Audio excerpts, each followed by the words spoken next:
You're at your favorite Chinese restaurant. The orange chicken arrives, glistening and perfect. You take a bite, and it's incredible. Savory, rich, that flavor you can't quite name but keeps you coming back. Then someone at the table says it.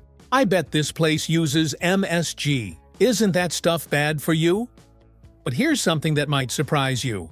MSG, the ingredient that got a bad reputation and led Chinese restaurants to put up "No MSG" signs? It's in your Doritos, your ranch dressing, your KFC, your Pringles. And the controversy around MSG? It didn't start with science. It started with a single letter to a medical journal in 1968. So, what is MSG really? How is it made? And why did this ingredient become so controversial? Let's explore the process. MSG stands for monosodium glutamate. It's a white crystalline powder that looks like salt. And it does one thing exceptionally well. It amplifies the savory, meaty flavor that the Japanese call umami. Umami is the fifth taste, alongside sweet, sour, salty, and bitter. It's that richness you get from aged cheese, ripe tomatoes, mushrooms, and a perfectly cooked steak.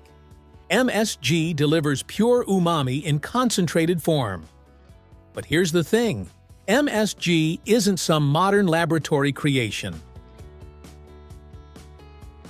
The story starts in Japan, 1908. A chemist named Kikunai Ikeda was eating a bowl of dashi, a traditional soup made from kombu seaweed. He noticed the broth had this incredible savory depth.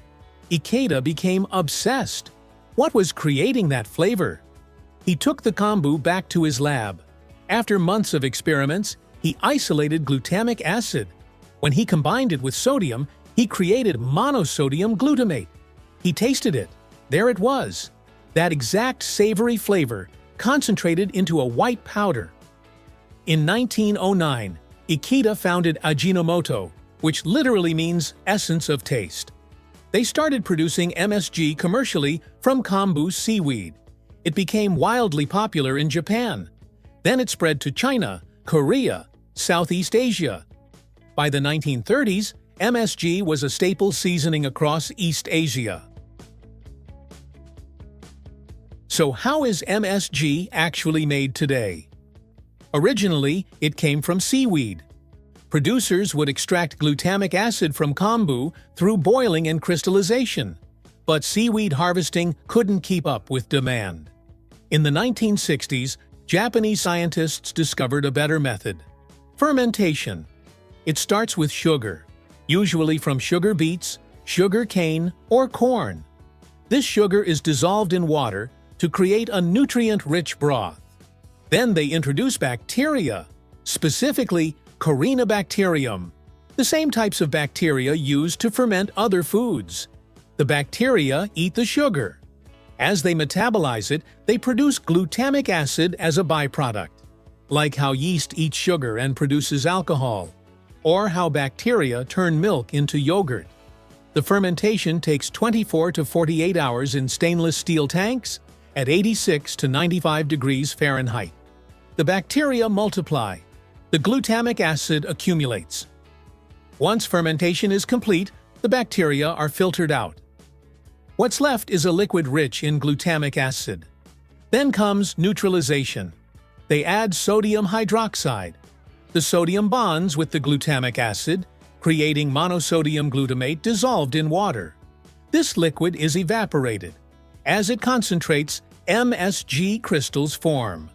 These crystals are harvested, dried, and milled into that fine white powder. The final product is 99% pure MSG. The entire process takes about 3 days. Now, here's the kicker. MSG made through fermentation is chemically identical to the glutamate in tomatoes, cheese, and mushrooms. Your body can't tell the difference. So, if MSG is just concentrated umami from fermentation, why did it get such a bad reputation? The answer takes us back to 1968. A doctor named Robert Ho Man Kwok wrote a letter to the New England Journal of Medicine. He described experiencing numbness and weakness after eating at Chinese restaurants. He speculated it might be the MSG. The journal published it. Not as a study, just a letter. The media ran with it. Chinese restaurant syndrome became a thing. News outlets warned about MSG dangers. Restaurants put "No MSG" signs in their windows just to stay in business. Here's what nobody mentioned. Kwok's letter was anecdotal.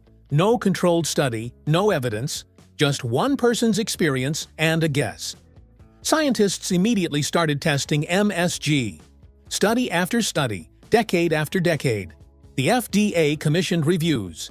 International health organizations investigated. The conclusion?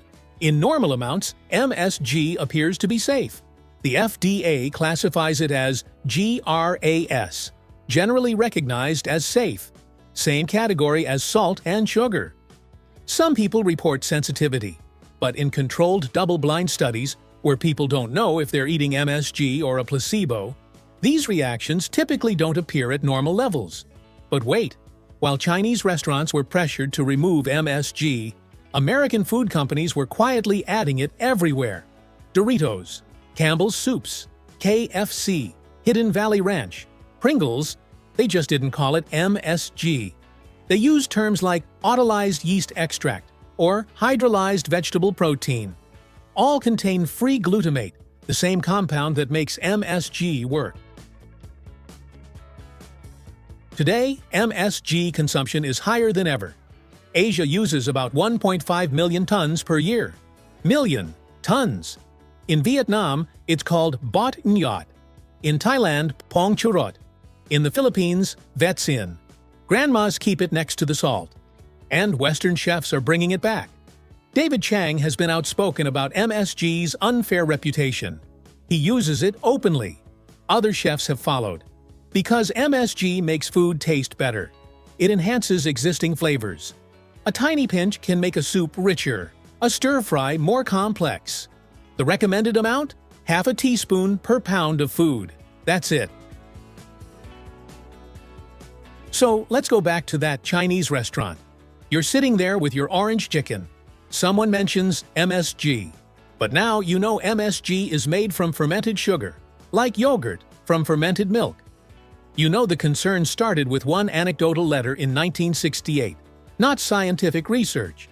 You know while Chinese restaurants advertised "No MSG," American packaged foods used it under different names. You know glutamate occurs naturally in foods humans have eaten for thousands of years. The next time someone expresses concern about MSG, you'll understand the difference between anecdotal reports and controlled research. You'll recognize how cultural assumptions shaped perceptions of what's safe and what's foreign.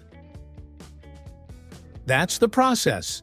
We reveal how things actually work, one story at a time. If there's something you'd like us to explore next, let us know. Until then, trust the process.